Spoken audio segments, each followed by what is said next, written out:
Michael has $300 in his bank account. If he writes 4 checks for exactly $25.99, what is his account balance after the checks are cashed? So he has $300 and he wrote, so we will subtract from $300 4 checks for $25.99. And when we subtract from 300 4 checks for $25.99, we will get the balance of his account after the checks are cashed. So this is equal. We have here subtraction and multiplication. First, we have to always do multiplication. So we copy 300 minus, and we have to multiply 4 times 25.99. So 25.99 times 4, 9 times 4 times 9 is 36, so we have 6 and 3 you have to add to next column.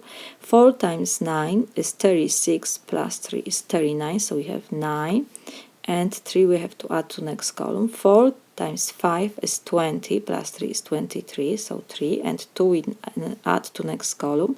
4 times 2 is 8 plus 2 is 10. And now we have to count, because we have 2 digits after decimal point, we have to count 2 digits in our result from right to left. 1, 2 digits. So decimal point will be between 3 and 9. So for 300 we have to subtract 103.96. So this is equal. Now we have to do subtraction from 300. We have to subtract 103.96. We have to keep everything in the same columns. So 1s, 10s, 100, because we have after decimal point 2 digits in the second number, so I will add decimal point after 300 and empty spaces I will fill by zeros. And now we have to do subtraction. So we have 0 minus 6 we cannot do, so we have to borrow from hundreds 1. So now here will be 2 and we will have 10 in the tens column.